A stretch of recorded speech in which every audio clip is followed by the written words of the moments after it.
We're actually here at Colleen Hall now for the seat swap. Take a look, there it is. And we have the van full of stuff, all kinds of good stuff. How are you doing, folks? It's Martin from Dance for Life.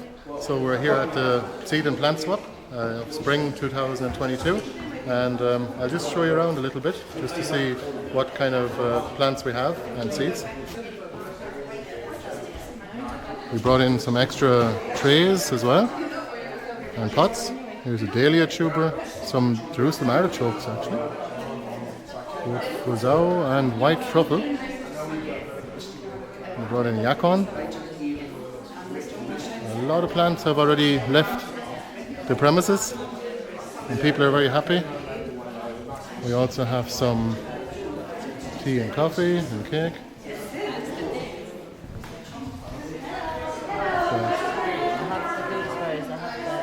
Lots of seeds.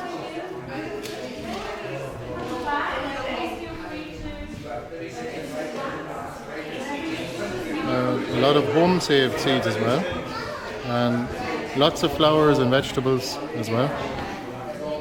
And here's more plants. People are donating plants very generously. I was saying it, they definitely shouldn't feel guilty about taking away more than they brought in.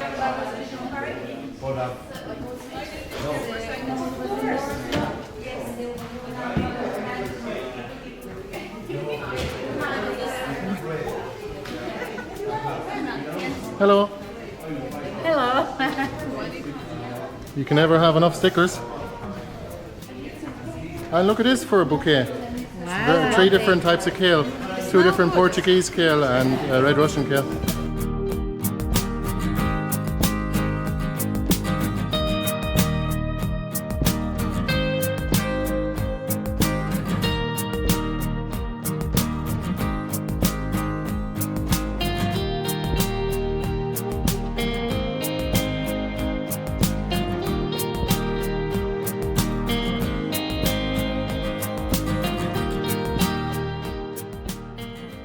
Okay, so we'll just do a little talk just really quick on Nordic gardening. And the idea is, why do we do Nordic gardening? Actually, that's the way things always used to be done before we, us humans, try to intervene a little bit too much. So basically, the idea is to simply kill off the existing vegetation. You can do that with numerous different techniques. For example, you can do cardboard, like you can get some brown cardboard from a furniture place, for example, and just lay it on top, and you can put your compost on top, and then you can plant straight into it. And by the time the cardboard breaks down in about a couple of months, your plants will actually be able to root through it, and it will have killed off the grasses underneath. And the perennial weeds may come through, but by the time they do, you can easily pull them up. So it's just much less work. And then when you're digging, if you're digging the ground, you're actually digging up 100-year-old weed seeds, believe it or not, and you're bringing them to the surface, and they're going to start growing, of course. So you can never win the battle if you go digging and you try to control it. So the only way is to actually cover it from above. And of course, where nature does manure land, always on top. It never really gets dug into the ground, so except with the exception for pigs, of course. So you can use cardboard to smother the grass, or you can use black plastic and just solarize it for a couple of months in the summer or 6 months in the winter, and you can then take away the plastic, and you'll find that all of the grass is completely brown or completely dead, and you can just pour your compost on top. Put a layer on, don't actually step everywhere, only step where the paths are going to be, and we usually do about 10 to 15 centimeters of compost. So you can use mushroom compost, for example, once it's a couple of months old at least from a pile. And so I wanted to show you here, and I can actually hand this around. This is what mushroom compost actually looks like when it's fresh. So this is only about a month old, and we've been using mushroom compost for 20 years now, and we've never had a problem. Plants are happy, soil life is happy, insects are happy. And if the local wildlife, or the insects, and the worms especially, actually inhabit the compost once it's a couple of months old already, a little bit broken down, then of course it must be safe for growing food in. Now, if you wanted to, you can actually have a look at that. I'll hand that around. So that's when the compost is fresh, the mushroom compost, and it's actually made up of simply gypsum, mainly straw and chicken manure, and a little bit of gypsum. So that's all that's in it, right? And this is what it looks like when it's already broken down a good bit. This is 6 months old, and you can see the texture is very different. And you can always smell it. You can actually smell it too. Yeah. It smells differently. The smell does change over time. And ideally, you store the compost in a big pile in order for it to break down quicker, so that the temperature in the middle of the compost pile actually goes up and it actually breaks down quicker. And this is what it looks like after 1 year. Let me just show you here. The texture is lovely and crumbly. Look at that. And there's something. So there's actually very little smell of this compost after 1 year. So you can take a look at that too. That's straight from our garden. Yeah, so no dig is the way to go, and we've got plenty of videos on no dig anyway on our website and on YouTube. And we'll actually be we're producing a course, a video course that we're going to put up and offer to people. Lasagna garden is the next step up from no dig, where you do the same thing basically. You smother the existing vegetation, and you cover it with compost, a good thick layer of compost. And then with lasagna gardening, you would take wood chips from a tree services company, and you can just pour it on top. So you cover all of the entire garden, the entire area of the garden with a thick layer of wood chips, and we simply put on about 4 to 6 inches worth, and that lasts for a few years. And it actually stops, the wood chips will actively stop the weed seeds that blow in with the wind from germinating, because they land on top of the wood chips, and it's too dry for them to actually start up. And it'll also block existing weeds underneath too. But you can actually easily plant your own plants into, especially perennials, we use this for, in areas where we want the garden to be lower maintenance. So you'll find that we have 2 different types of gardens. We have our no-dig garden beds, which are like a market garden style, basically with just a little drizzle of wood chips on the paths, so we don't get wet or dirty feet, and so you can see where the paths are. And those are production gardens, so we might produce some annuals or some perennials for 1 season, and then we dig them up and then use them elsewhere or sell them as bare root, for example, in the winter. And so we can also, in our perennial areas, where we cover the entire garden with wood chips, we would plant mostly berry bushes and fruit trees, and especially strawberries actually do really well. Strawberries are ideal as a ground cover around fruit trees, underneath fruit trees. And I actually learned that from somebody else on YouTube. But there you are. And you can see here, these are fresh wood chips. Oh, sorry. These wood chips are a few months old now, maybe 3 or 4 months old, but you can see they still haven't really broken down much. And I'll just hand that around. And you can even smell them too, just as a comparison to the next one that I'm going to get you to have a look at. And this is what it looks like when you add, this is when you add mycelium to the wood chips. So mycelium is just a root network of mushrooms, in this case King Stropharia, or garden giant, or wine cap. There's different names for it. And it's a culinary mushroom. It's really nice, and it tastes a bit like steak actually. And it's really good. The best way to do this is the easiest mushroom you can cultivate in Ireland basically. And just give that a smell now.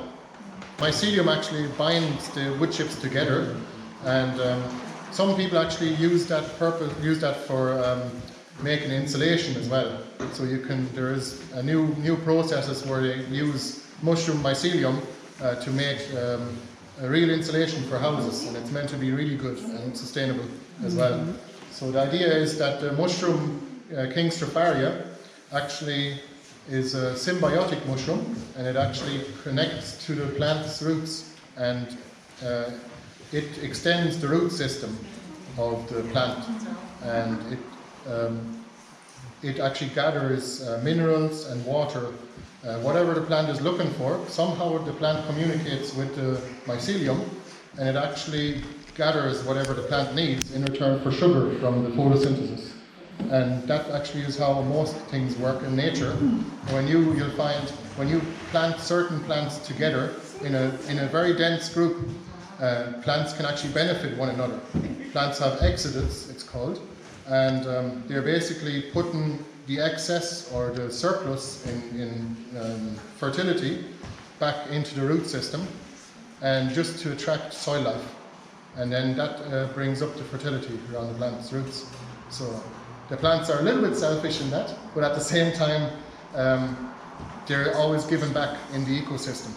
So that's the whole point. You're supposed to be able to combine certain plants, and Toby Hemingway has a really good book. It's a permaculture book, actually, and I'd highly recommend that you have a look at it, because it's actually permaculture on a small scale for home gardeners.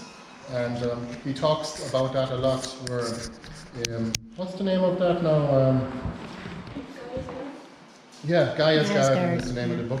But what do you call it again when you have guilds? It's plant guilds. So that's what it's called. Grouping certain plants together that actually benefit one another. So that's the idea. With lasagna gardening, you could top up the wood chips after 2 or 3 years, maybe an inch or two. You know, a wheelbarrow for every few square meters will do fine, and that kind of feeds the plants as well. So you never really have any trouble with fertility. So so that's lasagna gardening. So if you want to look that up, lasagna, because you have different layers, like the cardboard, the compost, and then the wood chips on top. And Nordic is just cardboard and compost. So, but with Nordic and lasagna have one thing in common. You're always mulching from the top. You're only ever putting on fresh compost on top. With Nordic, you can. The idea is that we're keeping the compost bare, so we're not actually covering it during the growing season, except with plants. So that's called canopy gardening, where your vegetable plants or whatever you're growing in your garden beds need to be planted very densely, so that when they grow to even half maturity, that they actually take all the sunlight, basically, that there's no sunlight hitting the ground and thus not given the chance to weed seeds to grow. And you can always mulch from the top once a year with 1 inch of broken down compost. And really that's all there is to it. It takes very little maintenance, and it's better than money in the bank, having a compost out there and having a garden already set up. You could even not top it up for 5 years and you'll still be growing with what you have. So once you have a no-dig garden set up, or a lasagna garden for perennials, which is even lower maintenance, you know, you're basically set for a few years, and you can keep adding on bits and pieces. We like to take cuttings, like this one. It's a very big cutting now. So actually this hall is getting wireless microphones soon. I mean, like for a clip on. So I can use 2 hands then. You're okay. Here, actually. Hold on. Okay. so okay, no, it's all right. Okay. Actually, everyone can hear me, can you? Yeah. Okay. Just for a minute. So this is a blackcurrant cutting. So this is plant propagation now already. Most people would know how to start plants from seeds. Well, mainly all you do is you get some a potting compost and some seeds and some trays, and you would plant the seed not too deep in the top and cover it lightly and keep it watered and keep it warm. And that's really how you start any plant from seed, except for tree seeds, because tree seeds need to overwinter first. That's how they know when it's time to grow. When they experience cold that breaks down the outer layer of the seed, it's called stratification. So with any kind of, most flower seeds and vegetable seeds, especially annuals, they just grow anyway. They don't mind. So then there's another way to grow, to propagate plants or to multiply plants, and that's by cutting. So we could just take this Let me see here. We could make it a bit shorter like this, or we can go to here. So just above one of the nodes, on the leaf, we just cut this. So this is actually a hardwood cutting that has just sprouted. So it's not ideal, but the idea is you could have done this a little bit earlier before the leaves start growing. But with currants, for example, they're so easy to root that it doesn't really matter. You don't need rooting hormone for most plants. In fact, we never use rooting hormone for any of the plants that we grow because, well, you know, especially currants and elders and buddleias and a number of other plants will readily root anyway once you don't let them dry out. So the idea is you take away all the bottom leaves and you keep just one or two on top, and you just usually cut the bottom off at a slant. If the leaves weren't here yet, let's say in the winter time and you're propagating this, cut the top off straight and the bottom off at a slant. That's how you know it needs to go this way around. Don't ever plant it upside down because it won't grow. It'll just rot. So that actually works with certain plants, like vining plants like blackberries, for example. All the fancy blackberries and fancy raspberries too. I heard when they tip layer, that's what they do. Right? They just grow up, like they grow like this, and then they get heavier at the top, then they root wherever they land. And they can actually grow in both directions. So it doesn't matter when you're taking a blackberry seedling, for example, you can cut off one side or the other. So as for this, if you stick this into, either you can stick it straight into the ground outside and it'll actually root and it'll grow into a new bush, a new blackcurrant bush within one season.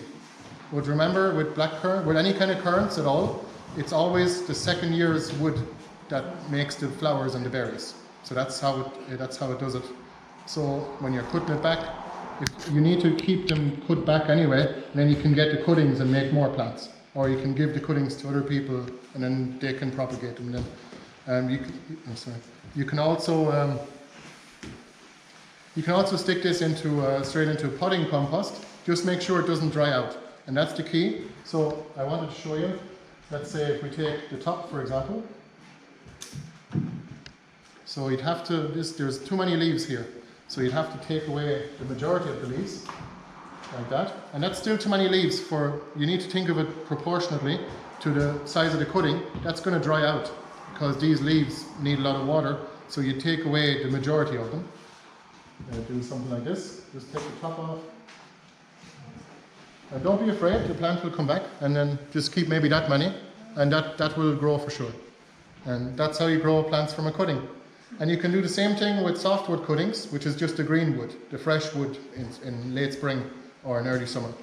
And that actually roots even easier, and it works for more different types of plants as well. Even the ones that are a bit harder to root, hardwood is probably the best just when the buds are about to break.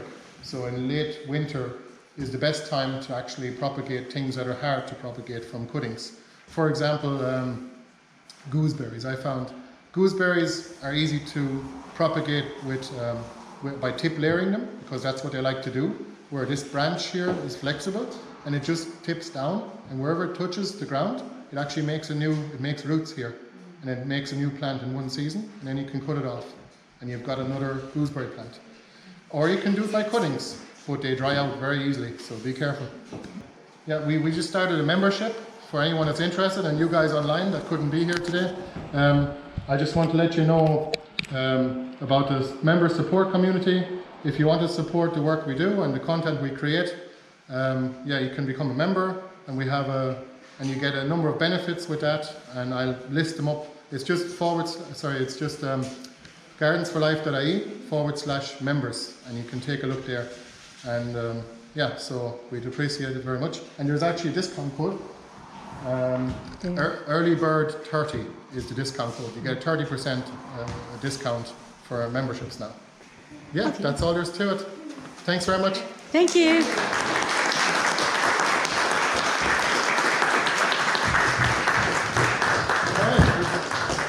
And here comes the not so boring part, the fun part, the raffle. Yay! We got a donation from Klaus Leitenberger up in Leitrim in Sligo, and he writes, Yeah, he's one of our sponsors, and so their company is Green Vegetable Seeds, and they've donated a book and some seeds to us, so thanks very much. And so we'll raffle off this one now. It's fruit and vegetables, how to grow them in a greenhouse. Number 41. Oh. The only one I don't have. Great. It was already worth coming today. Now, there is some seeds here from Green Vegetable Seeds, so I'm just going to do them in batches. I'll just do this many seeds. Wild rocket, yeah, lots of different ones. Butternut squash, peppers, and paddy pan squash. Okay. 127.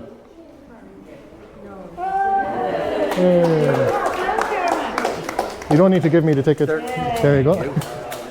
The next thing is a voucher for walk and talk at our place. So it's a 2-hour plus walk where we just show you all the different techniques that we're using in gardening, and you can ask any questions you might have, and we'll show you exactly what works and what doesn't work. And it's to the value of €49, and it includes a few plants at the end too. Okay. So that's it. Hopefully I don't pick my own ticket. I didn't buy any. 168. 168. Yeah. Well done.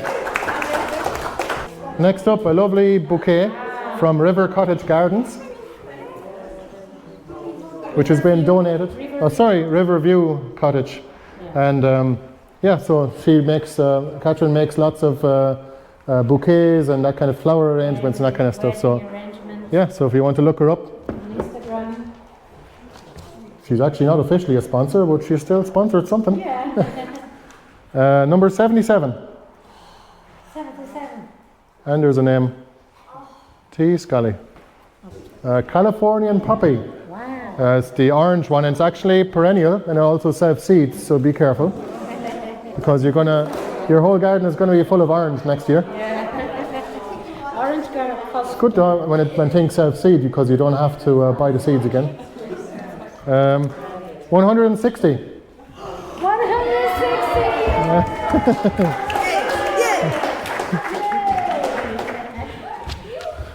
Oh, by the way, for those of you who were wondering, these are actually kale flowers from 3 different types of kale we have in the garden.